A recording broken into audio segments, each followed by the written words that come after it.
আৰক্ষীৰ জালত ইউনুছ তামুলী পাক সেনাৰ নেতা ইউনুছক আটক ক্ৰাইম ব্ৰাঞ্চৰ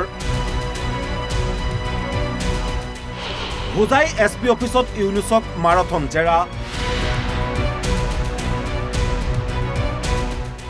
ইউনুছ তামুলীক আটকৰ আঁৰৰ কাৰণ কি শেহতীয়াকৈ জাতীয় সংগঠনৰ উজনি অসমৰ পৰা মিয়াখেদা অভিযান কালৰ পৰাই চৰ্চালৈ আহিছে ইউনুছ তামুলীৰ নাম তাৰ মাজতে ইউনুছ তামুলীয়ে গঠন কৰিছিল পাক সেনা অসম নামৰ এটা সংগঠন এইখন অসমক একেবাৰে মালিক যেন ভাবি কেইজনমান বিশেষ ব্যক্তিয়ে এইখন অসমৰ অসম বুলি ভাবিছে কিন্তু যদি ভাবিছে সেই কেইজন ব্যক্তিক কৈছো যদি অসমখন কোনোবাই নিজেই কেৱল কেইজনমান বিশেষ ব্যক্তিয়ে মালিক বুলি ভাবিছে তেন্তে সেই কেইজন ব্যক্তিয়ে মূৰ্খৰ স্বৰ্গত বাস কৰিছে বুলি মই ক'ব লাগিব সেইটোৱে যে এইখন অসমত আমি আলহী নহয়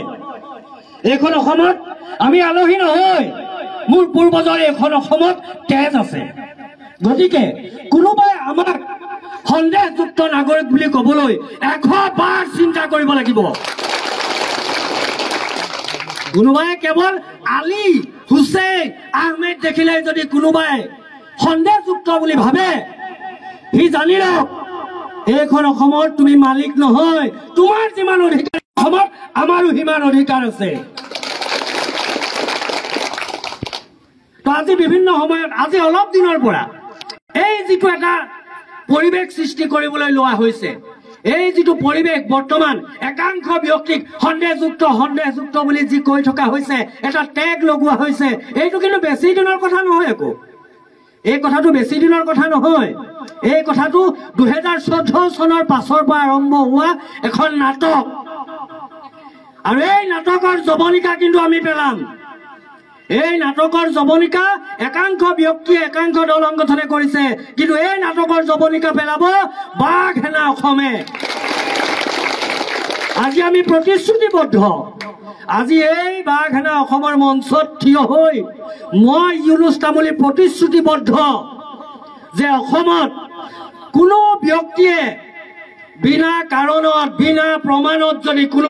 বুলি কয় প্ৰথমে ইউনুছ তামুলীয়ে সেই সকল ব্যক্তিৰ সন্মুখত ঢাল হৈ থিয় দিব আৰু এইটো কোৱা কথা নহয় এইটো কৰি দেখুৱাইছো আৰু কৰি যাম তাৰ কাৰণে আপোনালোকৰ সহায় সহযোগিতা মোক লাগিব সহায় সহযোগিতা আপোনালোকে কৰিবনে তো সহায় সহযোগিতা কৰিব লাগিব বৰ্তমান যিখন বুৰঞ্জী আমাক পঢ়াই থকা হৈছে 2014 চনৰ পৰা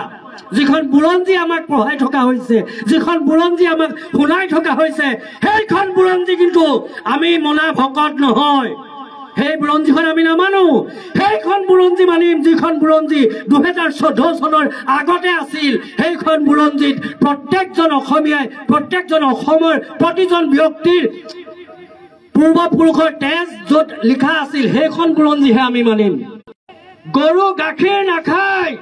গৰুৰ মুঠ খোৱা মানুহে যি বুৰঞ্জী লিখিব সেই বুৰঞ্জী বাঘ সেনাই নামানে গম পাইছে গতিকে সেইসকলক প্ৰতিহত কৰিবৰ কাৰণে আমি ওলাই আহিছো আৰু প্ৰতিশ্ৰুতিবদ্ধ আমাক কোনে ৰাখিব আমাক কোনো ৰাখিব নোৱাৰে আমি একত্ৰিত হৈ যাম নিজৰ প্ৰাপ্যৰ কাৰণে কোনো ৰাখিব নোৱাৰে হিলদোল ভাঙি যেতিয়া ওলাই যাম সন্মুখত যেনেকুৱা পাহাৰা হওক নেওচি ওলাই যাম হুজাই মানুহ এজনে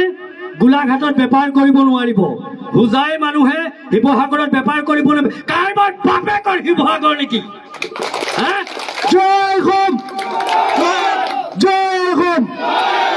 কাৰোবাৰ বাপেকৰ গোলাঘাট নেকি এইখন অসম প্ৰত্যেকজন অসমীয়াৰ অসম হয় যিবিলাক মানুহৰ ভৌগোলিক জ্ঞান নাই ভৌগোলিক জ্ঞান শূন্য কিছুমান মানুহে কেৱল নিজৰ জিলাখনকে অসম বুলি ভাবে কাৰণ নাদৰ ভিতৰত থকা ভেকুলিটোৱে গোটেই নাদখনে গোটেই পৃথিৱী বুলি ভাবে আৰু এইটোৱে দুৰ্দশা ভৌগোলিক ব্যক্তিয়ে কেৱল নিজৰ জিলাখনতে সোমাই থাকি দপদপাই থকাৰ পৰিৱেশ সিহঁতে ৰচনা কৰিব বিচাৰিছে কিন্তু নোৱাৰিবা বাবা নোৱাৰিবা এইখন অসমত আমি জীয়াই আছো এই অসমত আমি জীয়াই থাকিম সগৌৰৱেৰে মূৰ দাঙি জীয়াই থাকিম আৰু তাৰ কাৰণেই এই বাঘ হাজৰিকা আজিৰ এই সভাখনৰ পাছত অসমৰ যিকোনো প্ৰান্ততে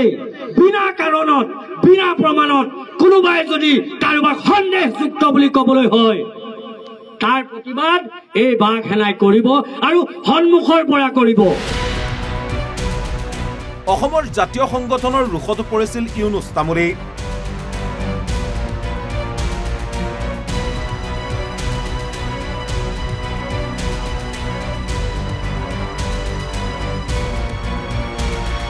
এই চৰ্চাৰ মাজতে হোজাই আৰক্ষীৰ ক্ৰাইম ব্ৰাঞ্চে হোটেল বৰলুইটৰ পৰা আটক কৰে বাঘ সেনাৰ নেতাগৰাকীক